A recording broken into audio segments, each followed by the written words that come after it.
delving into the depths of self-cultivation, unveiling the true sage. Many people know about self-cultivation, but what are the different types of self-cultivating individuals? What is a true being, also known as a sage? To polish the will and cultivate oneself, to transcend the mundane world and stand out from the crowd, to speak and behave in an extraordinary way, to complain about being unrecognized and to criticize the world as being unjust. This can only be described as lofty and aloof. Such actions are the pursuits of hermits who seclude themselves in mountain valleys, of those who are misanthropic, and of individuals who are determined to preserve their integrity and would rather die than compromise their principles.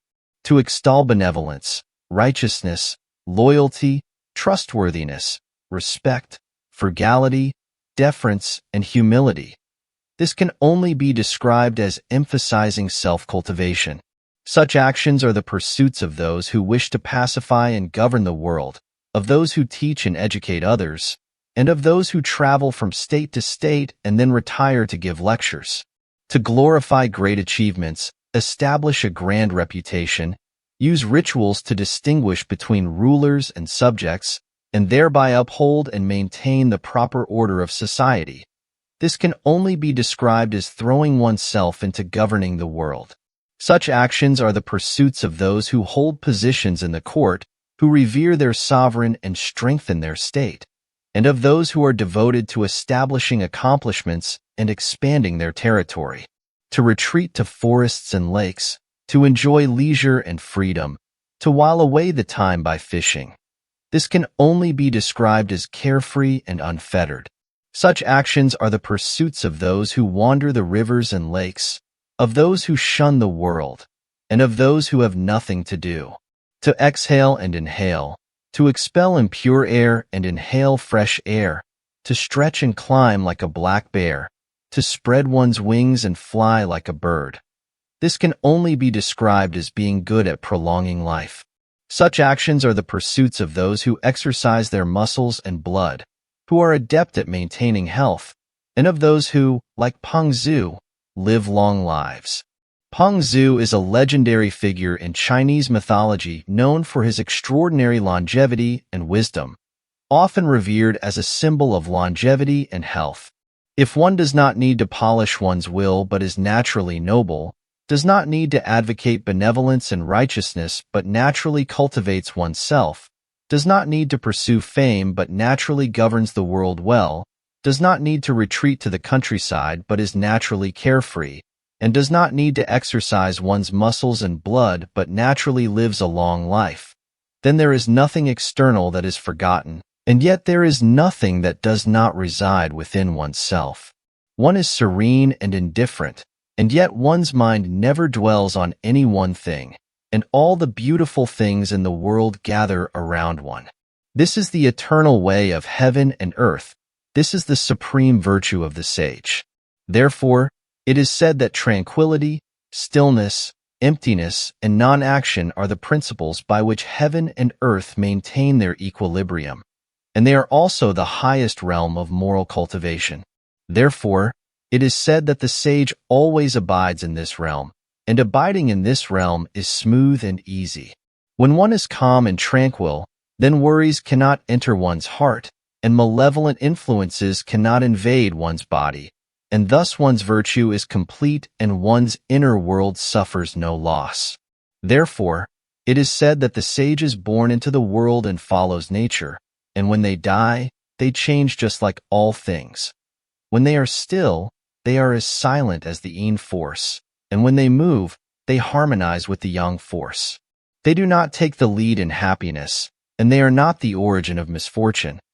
They respond to external stimuli and then act accordingly, and they rise up only when they have no choice. They cast aside cunning and artifice and follow the natural course of things. Thus, there are no natural disasters, no external entanglements, no slander from others, and no blame from ghosts and spirits. They live in the world as if floating on water, and they die as if resting after being tired. They do not think, and they do not plan. They are bright but not dazzling, and they are trustworthy but do not seek reward. They sleep without dreaming, and they wake without worries. Their hearts and minds are pure and refined, and their souls are never weary. They are empty and tranquil, and only then do they conform to the true nature of things. Therefore, it is said that sadness and joy are deviations from virtue. Delight and anger are sins that violate the way. Likes and dislikes are transgressions against one's true nature. Therefore, to be neither sad nor joyful in one's heart is the highest realm of virtue. To hold fast to singular focus and never change is the highest realm of tranquility. Not to come into conflict with anything external is the highest realm of openness. Not to interact with anything external is the highest realm of serenity. Not to go against anything is the highest realm of purity. Therefore, it is said that if one's body is fatigued and does not rest, then one will become exhausted. If one's energy is used excessively and does not stop, then one's vital energy will be depleted, and if one's vital energy is depleted, then one's energy will be exhausted. The nature of water is that if it is not mixed, it will be clear. If it is not stirred, it will be still. If it is closed off and does not flow, then it will not be pure. This is the natural phenomenon of its essence. Therefore, it is said that to be pure and refined and not mixed, to be still and maintain one's essence and not change, to be tranquil and inactive, and to move in accordance with nature.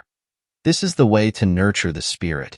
He who has the sword of Ganjiang, a legendary ancient Chinese sword, renowned for its exceptional craftsmanship and mystical qualities, forged by the master swordsmith Ganjiang, keeps it in a case and treasures it, and does not use it lightly, because it is extremely precious.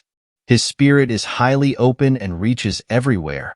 It communicates with heaven above and the underworld below. It can nurture all things, and it cannot be described in words. Its name is the same as the sovereign. The way of pure simplicity is only guarded by the spirit. To guard it and not lose it is to be one with the spirit. This oneness of mastery conforms to the way of heaven and earth. There is a proverb from the wilderness that says, "Ordinary people value profit, the incorrupt value honor, the virtuous value aspirations, and the sage values the spirit." Therefore, simplicity refers to purity that is not mixed with other elements. Purity refers to preserving the spirit's essence. He who can understand the way of simplicity is called a true being. Summary: self-cultivating individuals are sorted into 6 different types, which are 1. Hermits who seclude themselves in mountain valleys. Those who polish their will, cultivate themselves, transcend the mundane world, and maintain their integrity without compromising their principles. 2. Educators and scholars. Those who emphasize benevolence, righteousness, loyalty, trustworthiness, respect, frugality, deference, and humility, aiming to pacify and govern the world, and who educate others. 3. Government officials. Those who glorify great achievements, establish a grand reputation, and use rituals to maintain the proper order of society, engaging actively in governance and state affairs. 4. Wanderers and recluses. Those who retreat to forests and lakes, enjoying leisure and freedom, living a carefree and unfettered life away from societal duties. 5. Health practitioners. Those who practice breathing exercises and physical activities to prolong life, maintain their health, and live long lives like the legendary Pangzu. 6. Sages. Those who are naturally noble, virtuous, and capable of governing the world without effort, who remain serene and indifferent, embodying the eternal way of heaven and earth and the supreme virtue of non-action. Nature of a true being or a sage. A true being or a sage often refers to an individual who has attained a state of perfect harmony with the natural order and the way, Tao. Such a person embodies the following qualities. 1. Natural nobility. They do not need to consciously polish their will or advocate virtues like benevolence and righteousness, as these qualities are inherent in their nature. 2. Effortless governance. They govern the world effortlessly, without seeking fame or recognition, and the world is naturally well-ordered under their influence. 3. Serenity and indifference. They possess a serene and indifferent heart, untroubled by external circumstances, allowing them to remain calm and composed. 4.